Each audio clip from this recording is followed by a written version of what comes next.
Mazmur 91, dalam lindungan Allah. Orang yang duduk dalam lindungan yang maha tinggi dan bermalam dalam naungan yang maha kuasa akan berkata kepada Tuhan, tempat perlindunganku dan kubu pertahananku, Allahku yang kupercaya. Sungguh dialah yang akan melepaskan engkau dari jerat penangkap burung, dari penyakit sampar yang busuk. Dengan kepaknya ia akan menudungi engkau, di bawah sayapnya engkau akan berlindung, kesetiaannya ialah perisai dan pagar tembok. Engkau tak usah takut terhadap kedahsyatan malam, terhadap panah yang terbang di waktu siang, terhadap penyakit sampar yang berjalan di dalam gelap, terhadap penyakit menular yang mengamuk di waktu petang. Walau 1.000 orang rebah di sisimu dan 10.000 di sebelah kananmu, tetapi itu tidak akan menimpamu. Engkau hanya menontonnya dengan matamu sendiri dan melihat pembalasan terhadap orang-orang fasik. Sebab Tuhan ialah tempat perlindunganmu, yang maha tinggi telah kau buat tempat perteduhanmu. Malapetaka tidak akan menimpa kamu, dan tulah tidak akan mendekat kepada kemahmu. Sebab malaikat-malaikatnya akan diperintahkannya kepadamu untuk menjaga engkau di segala jalanmu. Mereka akan menantang engkau di atas tangannya, supaya kakimu jangan terantuk kepada batu. Singa dan ular tedung akan kau langkahi, engkau akan menginjak anak singa dan ular naga. Sungguh hatinya melekat kepadaku, maka aku akan meluputkannya. Aku akan membentenginya, sebab ia mengenal namaku. Bila ia berseru kepadaku, aku akan menjawab. Aku akan menyertai dia dalam kesesakan. Aku akan meluputkannya dan memuliakannya. Dengan panjang umur akan kukenyangkan dia, dan akan kuperlihatkan kepadanya keselamatan daripadaku.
Shalom jemaat House of Joy. Semua bersuka cita, amin. Kita mau sama-sama naikkan syukur kita, naikkan pujian kita bagi Tuhan kita, amin. Yes.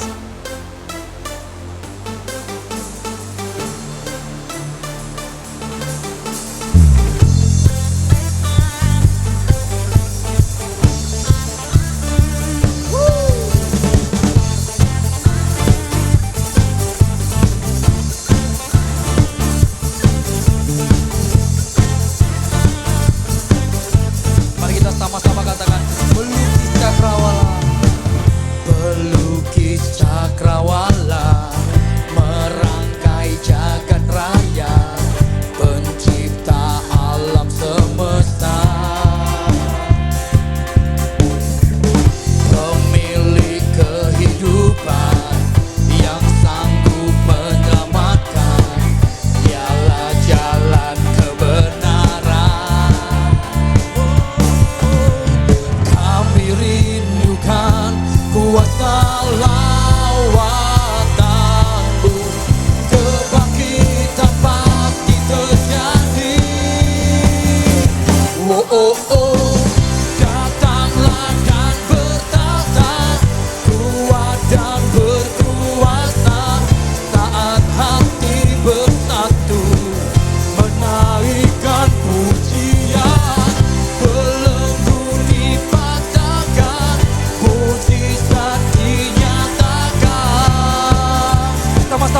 katakan, great is our God.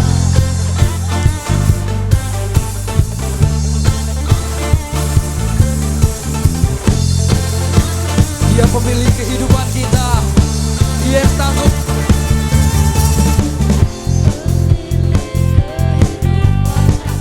Yang sanggup menyelamatkan. Dialah jalan kebenaran. Sama-sama kita angkat tangan kita, katakan, kami rindukan kuasa lawatanmu. Kebangkitan pasti terjadi. Oh, oh, oh. Datanglah dan bertata, kuat dan berkuasa. Saat hati bersatu, menaikkan pujian. Belenggu dipatahkan, mujizat dinyatakan. Great is our God.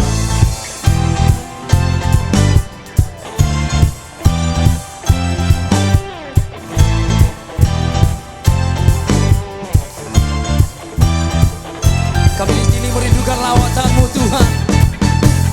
Kami rindu sukacita-Mu penuh di dalam kami, Tuhan.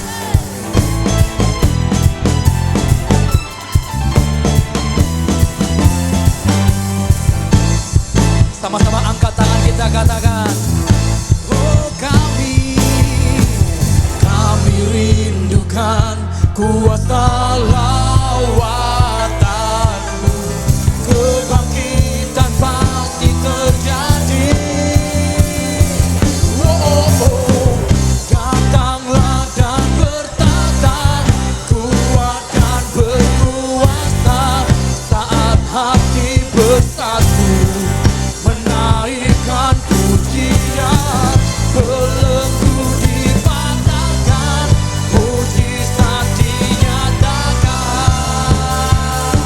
Oh, great is our God. Datanglah dan bertata, kuat dan berkuasa. Saat hati bersatu, menaikkan pujian. Belenggu dipatahkan, mujizat dinyatakan. Kita sama-sama katakan, great is our God. Great is our God. Haleluya.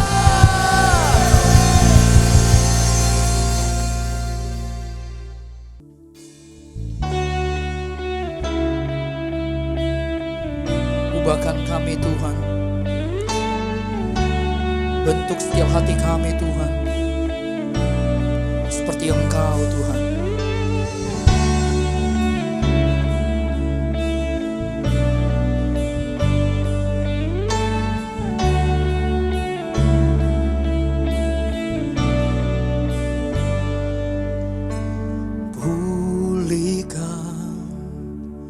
Pulihkan hatiku dengan kasih-Mu.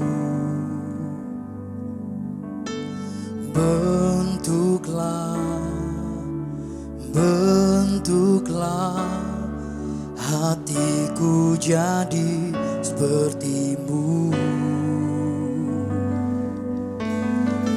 Kekudusan-Mu memenuhiku. Tuhan, ini rinduku. Ubah hatiku seperti hati-Mu. Kudus berkenan bagi-Mu.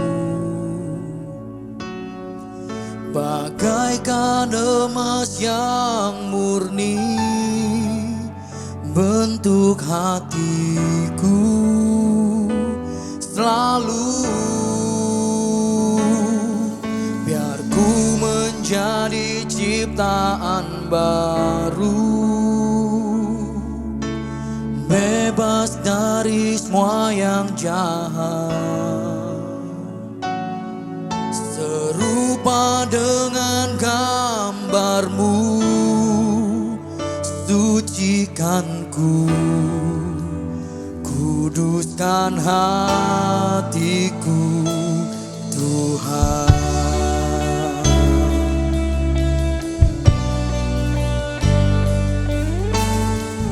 Engkau pulihkan kami, Tuhan.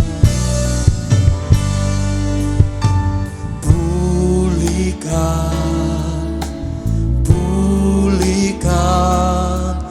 hatiku dengan kasih-Mu. Bentuklah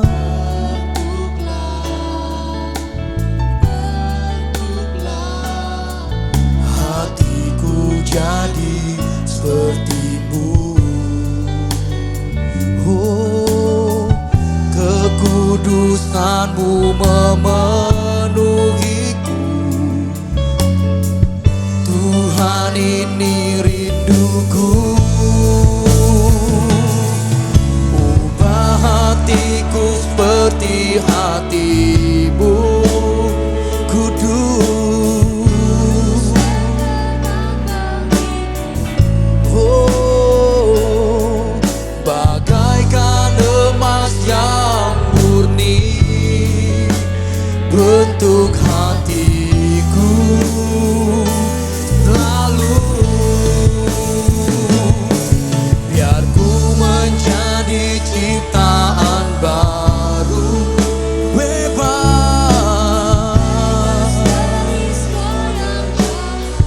Oh, serupa dengan gambar-Mu, sucikanku, kuduskan hatiku, Tuhan.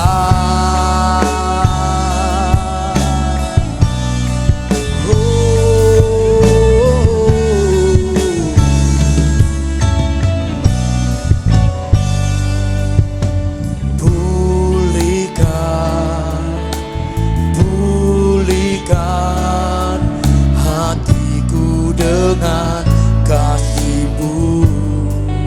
Bentuk kami, Tuhan.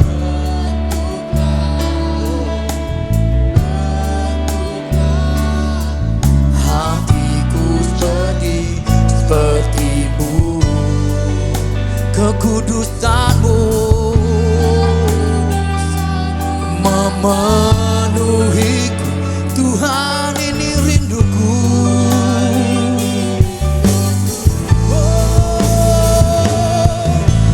Ubah hatiku seperti hati-Mu, kudus.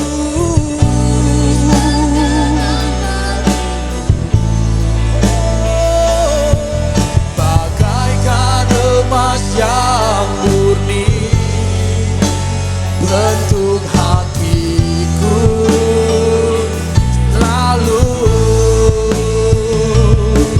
Biar ku menjadi ciptaan baru, bebas dari semua yang jahat.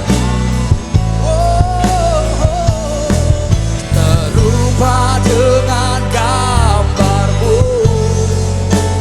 sucikanku, kuduskan hatiku. Ubah hatiku seperti hati-Mu, kudus berkenan bagi-Mu. Bagai emas yang murni,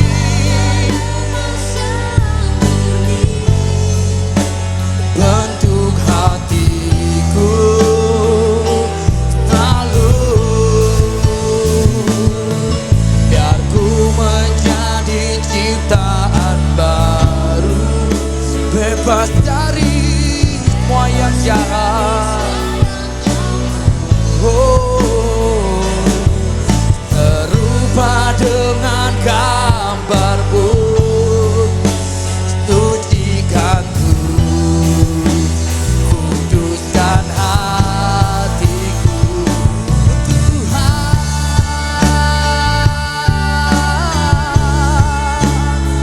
Oh,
seperti hatimu, kudus berkenan bagimu, bagaikan emas yang murni bentuk hatiku selalu, dan ku menjadi ciptaan baru, bebas dari semua yang jahat, serupa dengan gambarmu. Sucikan ku, kuduskan ubah hatiku seperti hatimu, kudus berkenan bagiku, bagai emas yang murni.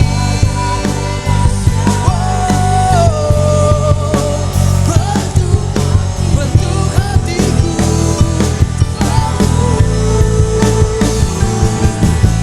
ku menjadi ciptaan.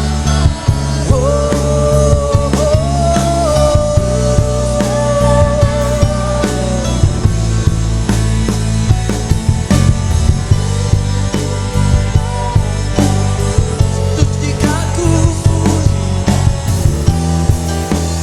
kuduskan hatiku, Tuhan. Sucikan ku, Tuhan.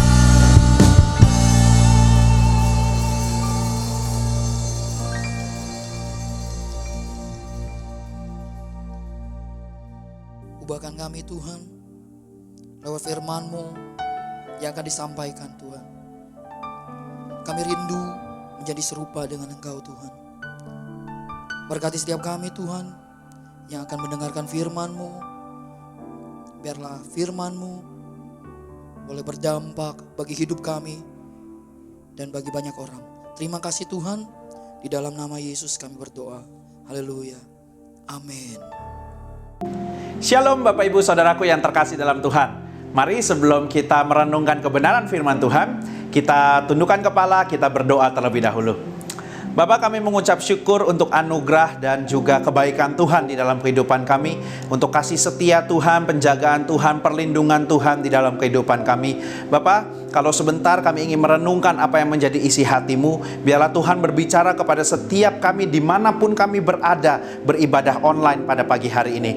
Dan kami percaya bahwa setiap kami pasti akan diberkati oleh firman-Mu, diubahkan oleh firman-Mu. Terima kasih Bapak, urapi mulut dari bibir hamba-Mu, urapi kami semua. Kami siap untuk merenungkan kebenaran firman-Mu. Terpujilah nama-Mu, dalam nama-Mu yang tunggal Yesus Kristus. Sama-sama kita katakan, amin. Haleluya.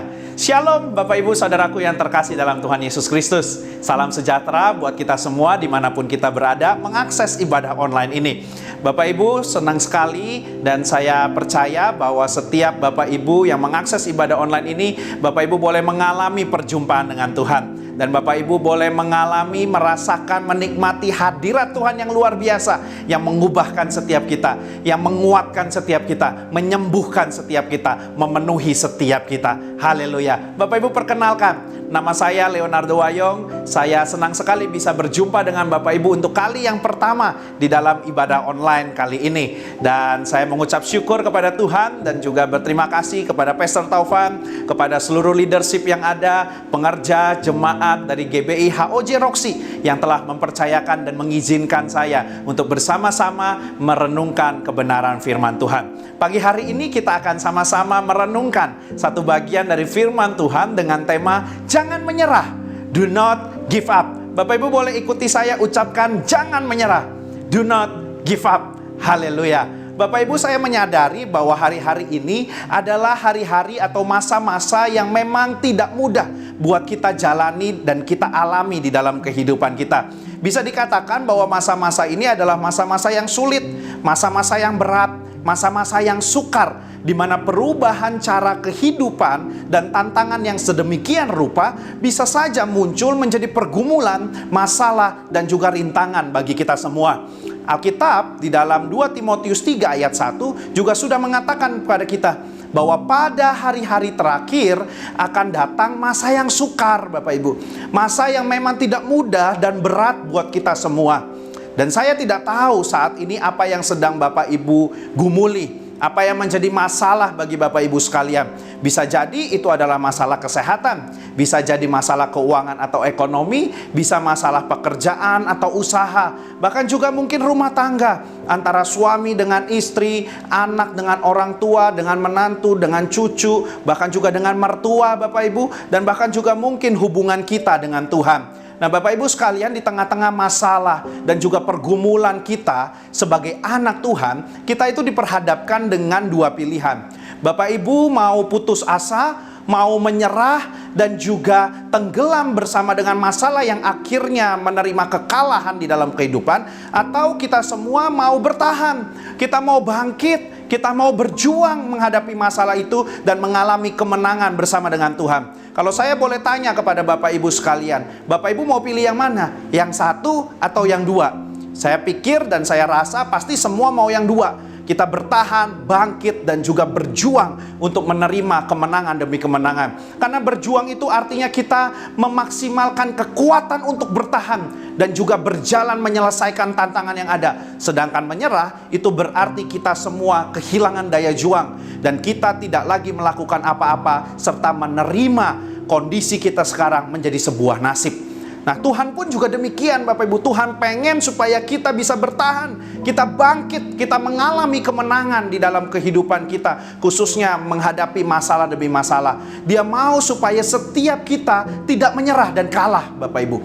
Karena kenapa, Bapak Ibu? Karena dengan kita bangkit dan kita berjuang, maka kita akan mengalami dan menikmati janji-janji Tuhan. Kita akan menikmati kemenangan demi kemenangan. Filipi 4 ayat yang ketiga berkata bahwa segala perkara dapat kutanggung. Artinya kita dapat nanggung segala perkara di dalam Dia yang telah memberikan kekuatan kepada Bapak Ibu dan saya.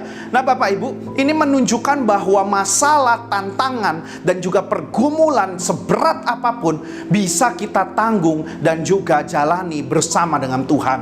Karena Dia telah memberikan kekuatan kepada kita yang tinggal di dalam Dia. Nah, Bapak Ibu sekalian, saudaraku yang terkasih dalam Tuhan, mungkin ada yang berkata, tapi masalahnya begitu rumit dan juga kusut. Masalahnya begitu besar, sulit, berat. Bahkan juga ada yang berkata masalahnya tidak kunjung selesai. Bahkan masalah yang satu belum selesai, yang lain sudah datang. Antriannya begitu panjang, Bapak Ibu. Dan bahkan ada lagi yang berkata lain sebagainya. Nah, pagi ini Bapak Ibu, mari kita sama-sama belajar. Kita mengerti dan memahami bahwa ada makna dan tujuan atas setiap masalah yang hadir dalam kehidupan kita. Setidaknya ada 5 tujuan atau 5 makna dari masalah yang hadir dalam kehidupan kita, yang kita bisa sama-sama renungkan. Nah, kalau Bapak Ibu bisa dapatkan lebih dari ini di dalam perenungan Bapak Ibu, itu akan menjadi lebih kaya di dalam perenungan kita. Yang pertama, Bapak Ibu, adalah masalah hadir agar setiap kita bisa mengenal dan merasakan Tuhan secara personal. Melalui masalah kita itu diberikan kesempatan untuk menggumuli Allah. Siapa Dia dan seperti apa pribadinya. Nah, mari kita coba lihat Bapak Ibu kisah Ayub. Di dalam Ayub 1 ayatnya yang ke-1 dikatakan bahwa Ayub adalah orang yang saleh, orang yang jujur, takut akan Tuhan dan menjauhi kejahatan. Ternyata model kehidupan seperti Ayub ini Bapak Ibu, yang baik bukan main, tidak terhindar dari yang namanya masalah yang besar, masalah yang berat. Bahkan justru masalah dan pergumulan hebat dia alami di dalam fase kehidupannya. Namun apa respon dan juga tanggapan Ayub atas masalah yang dialaminya? Ayub 42 ayat 5 berkata bahwa melalui masalah dia bisa berjumpa dan mengalami Allah lebih dari sebelumnya secara personal. Nah, Bapak Ibu, dahulu itu Ayub mengenal Allah hanya dari kata orang. Tapi melalui masalah yang ada dalam kehidupannya, situasi berat yang ada dalam kehidupannya, dia bisa mengalami dan merasakan Allah lebih personal dalam kehidupannya. Lalu apa yang dilakukan Ayub selama bergumul dengan Allah dan di dalam masalahnya? Nah, dia tidak menyerah Bapak Ibu. Dan dia tidak menyalahkan keadaan, tetapi dia setia kepada Tuhan. Dan dia bergumul dengan Tuhan dan membangun komunikasinya dengan Tuhan. Mungkin di antara kita ada juga yang mengalami keadaan seperti Ayub. Hidup baik, taat, jujur, tapi saat ini sedang mengalami masalah yang berat lagi. Bapak Ibu, jangan menyerah. Bertahan dan berjuang. Bangun komunikasi dan hubungan dengan Tuhan lebih dalam lagi. Karena mungkin saja masalah yang ada dalam hidup kita saat ini merupakan sebuah kesempatan yang Tuhan hadirkan supaya kita bisa mengenal dan merasakan Tuhan lebih dalam lagi secara personal. Dan pengenalan ini bukan hanya dari kata orang, bukan hanya dari khotbah, bukan hanya dari cerita orang, tapi lewat perjumpaan pribadi secara personal dengan Allah. Yang mengerti boleh katakan amin. Nah, yang kedua Bapak Ibu, masalah juga bisa hadir sebagai sarana Tuhan untuk membuat kita masuk dalam penggenapan rencananya. Nah, kalau kita lihat kisah Yusuf, di mana Tuhan sebenarnya punya rencana buat Yusuf begitu luar biasa sebagai orang yang berkuasa di Mesir. Namun untuk mencapai sebuah rencana Tuhan itu diperlukan masalah demi masalah dan rintangan demi rintangan dalam kehidupannya. Sedari muda Yusuf dibenci oleh kakaknya. Dia dijual menjadi budak, difitnah, dan akhirnya masuk ke dalam penjara secara terpaksa, Bapak Ibu. Kalau kita bayangkan, Yusuf itu kalau nggak dibenci sama kakak-kakaknya, nggak akan pernah ke Mesir, Bapak Ibu. Kalau dia tidak difitnah oleh Firaun, oleh Potifar, istrinya Potifar, dia tidak akan pernah masuk penjara. Dan kalau dia tidak masuk penjara, dia tidak akan berjumpa dengan juru minum raja yang akan memberikan dia akses kepada Firaun. Nah, Bapak Ibu, kita melihat dari semua masalah itu dipakai oleh Tuhan untuk membawa Yusuf sampai pada rencana Tuhan sebagai orang berkuasa di Mesir. Kalau hari ini Bapak Ibu sedang mengalami masalah yang beruntun, mungkin saja masalah yang Bapak Ibu alami ini merupakan sarana Tuhan untuk mempersiapkan kita menggenapi rencananya. So, don't quit, don't give up. Mari bersama-sama bertahan dan berjuang bersama Tuhan. Amin. Ketiga, Bapak Ibu, masalah bisa hadir karena Tuhan sedang menguji iman dan kesetiaan kita kepadanya. Nah, kalau kita lihat tokoh Alkitab seperti Abraham dan juga kembali Ayub, kita melihat dua tokoh yang mengalami masalah berat sebagai ujian iman dan juga kesetiaan mereka kepada Tuhan. Mereka tidak tahu bahwa mereka sedang diuji, namun mereka tetap menghadapi masalah mereka. Enggak nyerah, Bapak Ibu, enggak bersungut-sungut, tidak keluar mencari jalan keluar lain selain tetap beriman dan juga setia kepada Tuhan. Nah, iman dan kesetiaan Ayub yang ditunjukkan oleh Ayub ini, di saat segalanya telah diambil daripadanya, istrinya bahkan bilang sama Ayub, Ayub, kutukin aja lah Tuhanmu itu. Ayub luar biasa nunjukkan kesetiaan dia. Dia berkata, masakan kamu hanya mau terima yang baik saja, sedangkan yang buruk tidak. Luar biasa, Bapak Ibu. Bapak Ibu, mari saya ajak kita untuk sama-sama mengintrospeksi diri. Adakah iman dan juga kesetiaan kepada Tuhan dan firman-Nya saat kita sedang mengalami masalah hari-hari ini? Atau kita mulai putus asa, kita mulai bersungut-sungut dan mengeluh kepada Tuhan akan beratnya masalah dan keadaan. Seperti orang Israel di padang gurun, Bapak Ibu. Sampai akhirnya mereka bersungut-sungut dan dibinasakan. Mereka tidak bisa menikmati janji-janji Tuhan. Nah, Bapak Ibu, kalau kita lihat hari ini, masalah yang berat itu, kita bisa mengingat bahwa Tuhan itu sedang menguji iman kita. Kita harus selalu ingat, Tuhan mungkin sedang menguji iman percaya dan juga kesetiaan kita. Adakah Ia menemukan iman percaya dan kesetiaan yang tahan uji meskipun diterpa badai masalah? Nah, Bapak Ibu, selanjutnya, masalah yang ada saat ini seringkali juga merupakan cara yang Tuhan pakai untuk mendemonstrasikan kuasa-Nya dan juga menyatakan kemuliaan-Nya.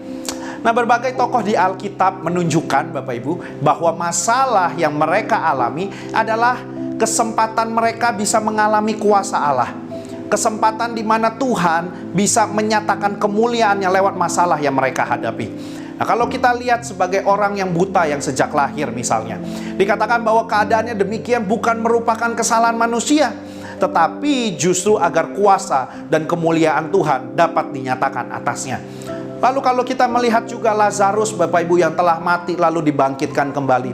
Kelihatannya Tuhan itu terlambat mengatasi masalah kesehatan sakitnya si Lazarus, sampai dia harus meninggal. Akan tetapi apa Bapak Ibu?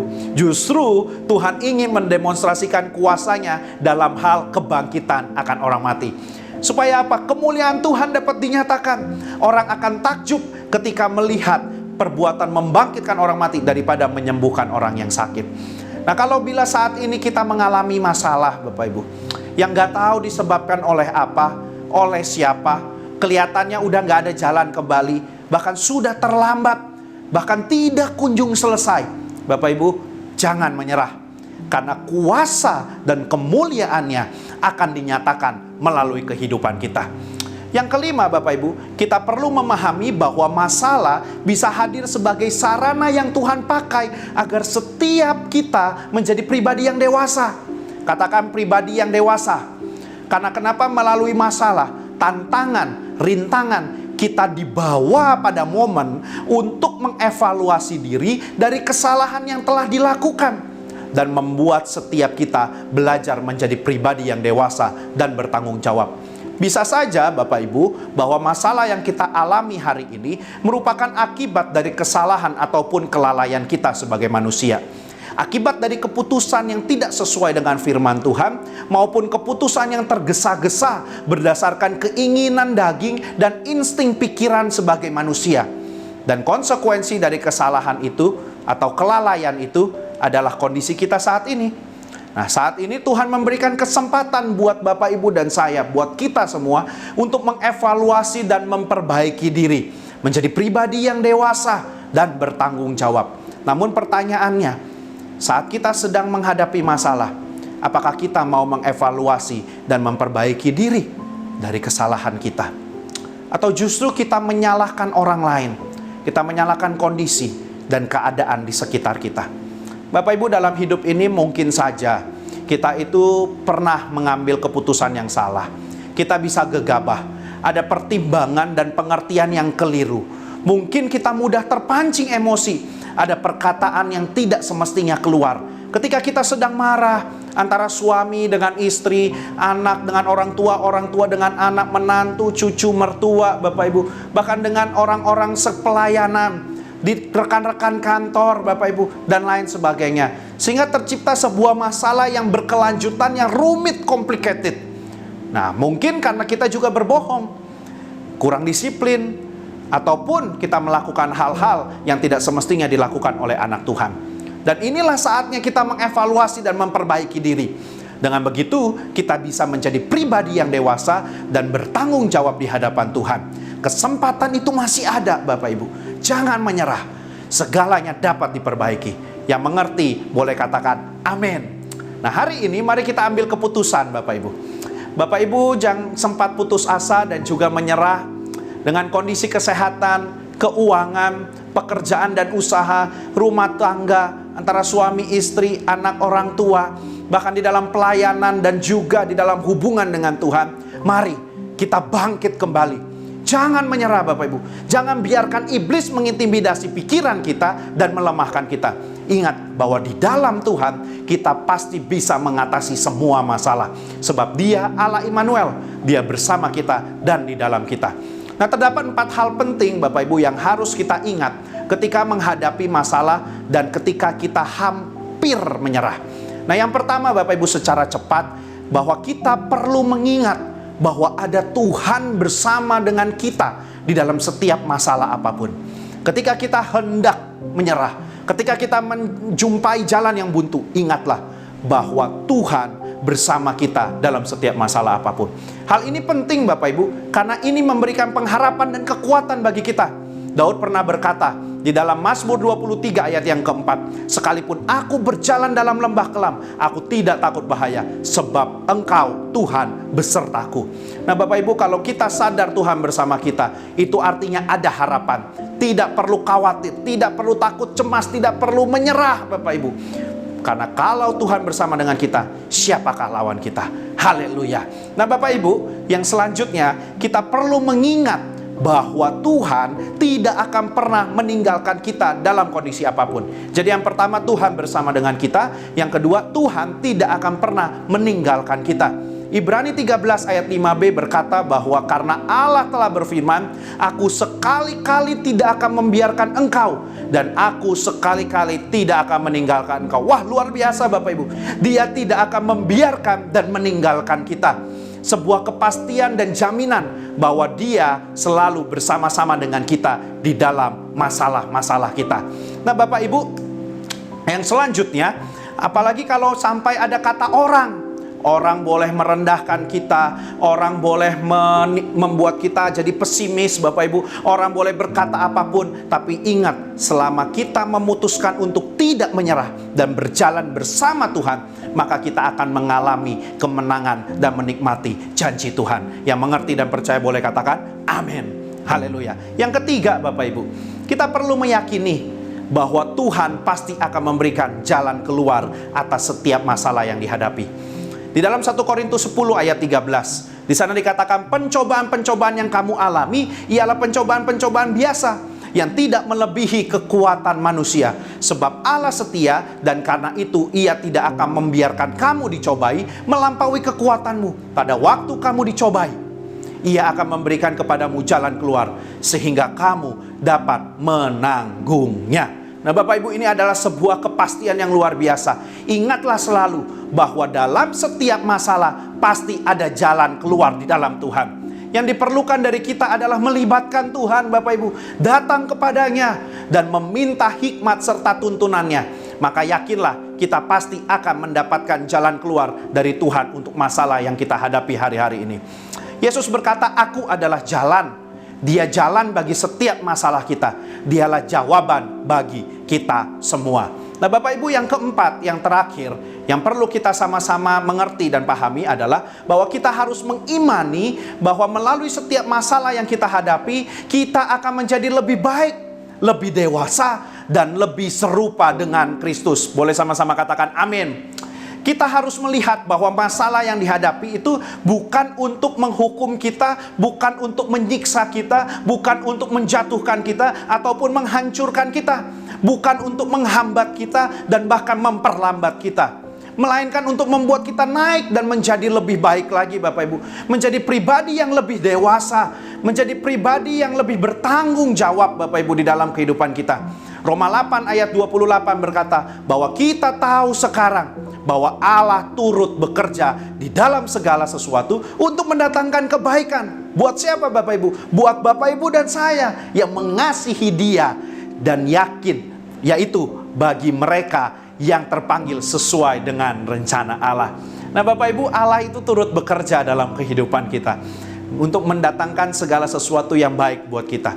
Siapa yang bilang, siapa yang percaya pada pagi hari ini bahwa kita semua adalah orang-orang yang dikasihi dan mengasihi Allah? Kita semua orang-orang yang dikasihi dan mengasihi Allah Bapak Ibu, amin. Maka dari itu percayalah, imanilah bahwa segala sesuatu yang terjadi dalam kehidupan kita itu semua semata-mata untuk mendatangkan kebaikan bagi Bapak Ibu dan saya. Nah Bapak Ibu, hari ini mari kita ambil keputusan.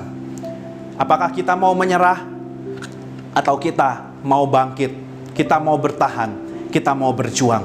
Kita adalah anak-anak yang dikasihinya Bapak Ibu. Dia tidak akan membiarkan kita melewati masalah sendirian. Sekalipun masalah itu menjadi bagian dalam hidup kita yang bisa datang kapan saja, tetapi ingat, Dia tidak akan meninggalkan kita. Dia selalu bersama-sama dengan kita. Dia akan memberikan jalan keluar bagi setiap kita, dan segala sesuatunya akan menjadi lebih baik bagi hormat dan kemuliaan namanya. Pagi hari ini berapa banyak dari kita yang berkata kepada Tuhan, Tuhan, aku tidak akan menyerah di dalam menghadapi masalah yang terjadi dalam kehidupanku. Mungkin selama ini Bapak Ibu dengan saya berkata bahwa saya salah memahami masalah saya, pola pikir saya salah. Selama ini saya merespon juga dengan salah. Saya bertindak sendiri tanpa melibatkan Tuhan. Mungkin ada juga yang berkata masalah ini terlalu berat dan juga tidak kunjung selesai, bahkan sampai menghimpit setiap kita Bapak Ibu. Aku sudah mencoba berbagai cara, tapi kok tetap sama. Lebih baik aku menyerah. Bapak Ibu, hari ini Tuhan ingin berbicara kepada setiap kita. Mungkin setiap masalah itu dipergunakan oleh Tuhan supaya Dia dapat memperkenalkan dirinya kepada kita. Kita dapat mengenal Dia, merasakan Dia secara personal. Mungkin juga Bapak Ibu, Dia ingin mempersiapkan kita untuk menggenapi rencananya yang belum kita ketahui Bapak Ibu. Mungkin Dia ingin menunjukkan kuasa dan mujizat dan kemuliaannya. Atau mungkin juga Bapak Ibu, Dia memberikan kesempatan kepada kita untuk memperbaiki kehidupan kita. Bapak Ibu, hari ini mari ambil keputusan. Bapak Ibu yang berkata bahwa saya tidak akan menyerah, mari kita bersama-sama tundukkan kepala, kita katakan kepada Tuhan, kita nyatakan komitmen kita tidak akan pernah menyerah. Tuhan Yesus memberkati. Mari sama-sama kita tundukkan kepala. Bapa, hamba-Mu berdoa dan menyerahkan setiap anak-anak-Mu di dalam segala kelemahan dan keterbatasan mereka, di dalam masalah mereka. Hamba-Mu percaya bahwa penyertaan Tuhan, penjagaan Tuhan, tuntunan dan pimpinan Tuhan senantiasa ada atas setiap anak-anak-Mu. Ampuni setiap kami ya Bapa, kalau terkadang kami mengambil keputusan yang salah, kami masih bersungut-sungut, kami masih melakukan dan mengambil keputusan berdasarkan pikiran kami. Hari ini kami mau menyerahkannya kepada Tuhan, dan biarlah Tuhan yang bekerja dalam kehidupan kami. Dan biarlah Engkau yang memberikan kekuatan kepada setiap kami anak-anak-Mu untuk tidak menyerah, untuk tetap bertahan, untuk bangkit, untuk berjuang, dan untuk meraih kemenangan bersama-sama dengan Tuhan. Bapak Ibu, hari ini ingatlah bahwa Tuhan selalu bersama-sama dengan kita. Dia tidak pernah meninggalkan setiap kita. Dia pasti akan memberikan jalan keluar bagi kita. Dan Dia juga akan memberikan segala sesuatunya baik pada waktunya. Segala sesuatunya akan baik di dalam Tuhan. Hamba-Mu menyerahkan setiap anak-anak-Mu Tuhan, di dalam setiap kehidupan mereka, pekerjaan mereka, usaha mereka, rumah tangga, apapun yang dikerjakan, sekolah, kuliah, pelayanan, biarlah penyertaan, penjagaan, perlindungan Tuhan sempurna atas anak-anak-Mu. Hamba-Mu selesai berbicara, tapi Roh-Mu tidak pernah selesai dan akan terus bekerja di dalam kehidupan kami, menuntun, memimpin kehidupan kami. Terpujilah nama-Mu, Engkau memberkati GBI, HOJ Roxy, untuk menjadi alat kepanjangan tangan-Mu, menjangkau banyak jiwa bagi kemuliaan nama-Mu. Terpujilah nama-Mu Bapa, di dalam nama anak-Mu yang tunggal Yesus Kristus. Sama-sama yang percaya katakan amin. Tuhan Yesus memberkati.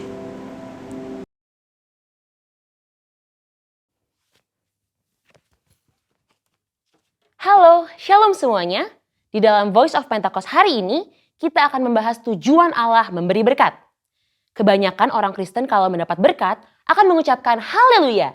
Tetapi ketika mendapatkan yang tidak enak, bisa mengucapkan, "Aduh, mengapa begini Tuhan?" Pertama-tama kita harus mengerti terlebih dahulu arti dari berkat. Menurut Kamus Besar Bahasa Indonesia, berkat adalah karunia Tuhan yang membawa kebaikan dalam hidup manusia. Definisi ini menjelaskan bahwa berkat datang dari Tuhan untuk manusia. Di dalam Perjanjian Lama, berkat Tuhan digambarkan secara umum sebagai pemenuhan kebutuhan jasmani, seperti buah kandungan yang subur, hasil bumi dan hasil ternak yang berlimpah, usaha dan pekerjaan yang lancar, posisi dan tanggung jawab yang meningkat, juga area yang bertambah luas. Kitab Habakuk membuat pengertian yang lebih luas mengenai apa itu berkat. Berkat Tuhan yang ditekankan di dalam kitab Habakuk adalah mengenai keselamatan dan kekuatan yang Tuhan berikan walaupun ada di dalam keadaan yang tidak baik. Karena di tengah-tengah keadaan yang tidak sesuai dengan harapan manusia, Tuhan tetap menyelamatkan dan memberi kekuatan. Setelah mengetahui definisi berkat, kita akan mengerti tujuan dari suatu berkat. Yang pertama, berkat menyadarkan orang akan sang sumber berkat. Kita percaya Tuhan adalah satu-satunya pihak yang dapat membuat dan menciptakan berkat. Dan tidak ada satupun pihak lain yang dapat menciptakan berkat. Yakobus 1 ayat 17. Setiap pemberian yang baik dan setiap anugerah yang sempurna datangnya dari atas. Yang kedua, berkat membuktikan kedaulatan Tuhan. Sebagai sumber berkat, Tuhan adalah pihak yang dapat memutuskan dan menentukan kepada siapa berkat itu akan diberikan. Bilangan 23 ayat 20. Yang ketiga, berkat membuktikan pemeliharaan Tuhan. Tumbuhan dan hewan sebagai bahan makanan bagi manusia yang kita nikmati, dan hujan yang turun dari langit untuk memungkinkan hal tersebut tumbuh adalah hasil kemurahan Tuhan bagi pemeliharaan hidup seluruh umat manusia di muka bumi ini. Berkat menunjukkan dan membuktikan betapa baiknya Tuhan bagi umat manusia. Yang keempat, Berkat Tuhanlah yang membedakan kehidupan orang benar dengan dunia. Hal yang membedakan antara orang yang bersungguh-sungguh beribadah kepada Tuhan dengan yang tidak adalah mereka akan menerima berkat kekuatan, pemeliharaan, dan keselamatan untuk mengatasi masalah. Maliaki 3 ayat 18, maka kamu akan melihat kembali perbedaan antara orang benar dan orang fasik, antara orang yang beribadah kepada Allah dan orang yang tidak beribadah kepadanya. Hal penting yang harus kita mengerti adalah, walaupun orang benar dapat menghadapi masalah, namun sikap orang benar dalam menghadapi masalah akan sangat berbeda dengan dunia. Hal ini karena Tuhan senantiasa memberi damai sejahtera dan kekuatan bagi orang-orang yang sungguh-sungguh beribadah kepadanya. Seperti yang tertulis di dalam Yohanes 14 ayat 27. Dan yang kelima, berkat Tuhan untuk menunjukkan kasih setia Tuhan. 2 Petrus 3 ayat 9 menulis, Tuhan tidak lalai menepati janjinya, sekalipun ada orang yang menganggapnya sebagai kelalaian, tetapi ia sabar terhadap kamu, karena ia menghendaki supaya jangan ada yang binasa, melainkan supaya semua orang berbalik dan bertobat. Kita yakin bahwa berkat dan pemeliharaan Tuhan membuktikan ia adalah Allah yang setia. Walaupun kita sebagai manusia terkadang tidak setia, namun ia tidak pernah lalai menepati janji-janjinya. Yang keenam, berkat Tuhan menguji integritas kita. Mengutip kata-kata terkenal dari Robert Ingersoll, yaitu setiap manusia dapat tahan dalam keadaan yang tidak baik, namun hanya manusia hebat yang dapat bertahan di dalam kelimpahan. Kutipan ini menunjukkan bahwa hidup berkelimpahan atau penuh berkat terkadang dapat menjatuhkan seseorang. Namun, hanya orang yang memiliki integritas saja yang dapat tetap hidup benar di saat berkelimpahan. Integritas dapat membuat seseorang untuk dapat bersikap rendah hati dan memiliki empati terhadap lingkungan sekitarnya saat mengalami kelimpahan. Selain itu, orang yang mempunyai integritas dapat menjaga hidupnya tetap benar, walaupun ia memiliki segala kemampuan dan kesempatan untuk berbuat apapun tanpa batasan. Dan yang terpenting, orang yang berintegritas hatinya tetap dapat percaya dan melekat kepada Tuhan, serta menaruh harapannya kepada Tuhan, walaupun ia memiliki segala yang ia butuhkan dan inginkan. Mari saudara, kita terus percaya bahwa berkat Tuhan yang kita nikmati bukan hanya sekedar pemenuhan jasmani saja, namun kekuatan dan damai sejahtera yang kita rasakan itu juga merupakan berkat Tuhan yang kita terima. Biarlah kita senantiasa terus sadar bahwa keberadaan kita bukan hasil kekuatan kita sendiri, namun merupakan berkat Tuhan bagi kita. Jangan kita fokus pada berkatnya, namun teruslah mendekat pada sumber berkatnya, yaitu Allah sendiri di dalam kehidupan kita. Saudara, untuk penjelasan lebih lengkapnya dari tim teologi kami, jangan lupa buka link yang ada di atas atau scan QR Code yang tersedia. Salam integritas, Tuhan Yesus memberkati.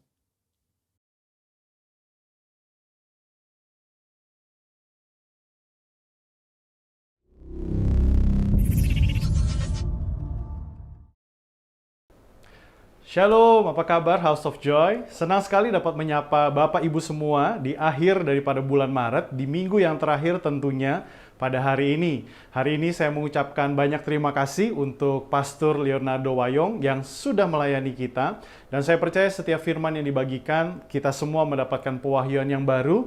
Dan setiap pewahyuan itu dapat membuat pertumbuhan rohani kita semakin berbuah.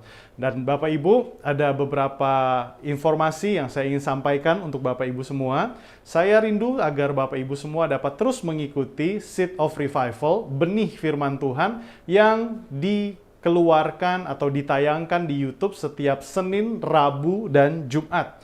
Kerinduan saya dari firman Tuhan perenungan harian ini, ada benih-benih firman Tuhan yang setiap hari tertanam dalam pertumbuhan rohani Bapak Ibu semua. Sehingga kita semua dapat bertumbuh dan kita dapat menang melewati segala kondisi keadaan kehidupan yang kita sedang alami hari-hari ini.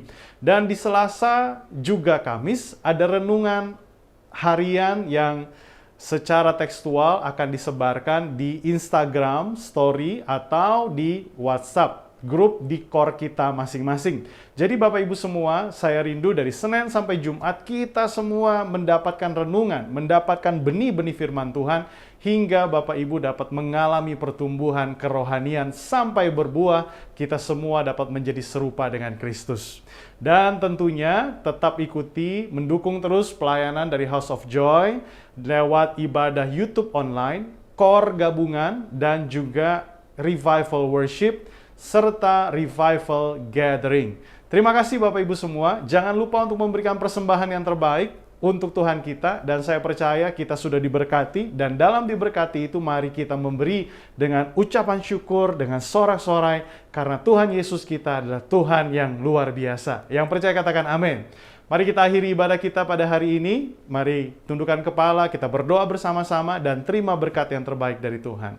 Kami bersyukur untuk hari ini Bapa, Engkau baik, Kau luar biasa untuk kami. Terima kasih untuk firman-Mu yang Kau sampaikan pada kami hari ini melalui hamba-Mu yang luar biasa. Tuhan, mari berkati segala sesuatu yang disampaikan hingga dapat bertumbuh dan berbuah dalam setiap kehidupan kerohanian kami. Hari ini Bapa, kami bersyafaat untuk gereja House of Joy. Biarlah Tuhan terus bawa HOJ untuk terus menjadi berkat bagi banyak orang.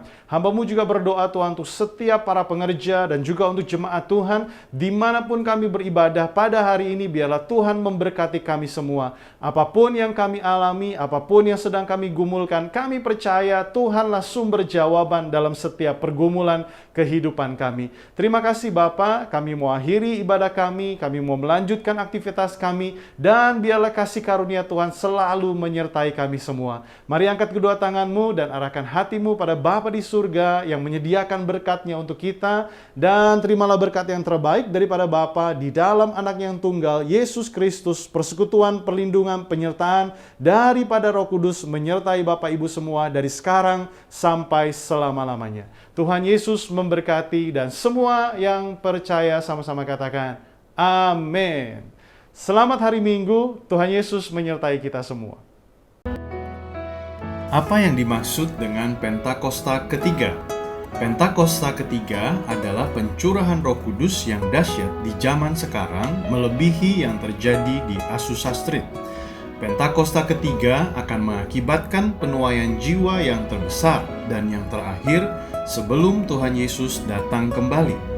Pentakosta ketiga akan membangkitkan generasi Yeremia, yaitu anak-anak muda yang dipenuhi Roh Kudus, cinta mati-matian kepada Tuhan Yesus, tidak kompromi terhadap dosa, dan akan bergerak untuk memenangkan jiwa.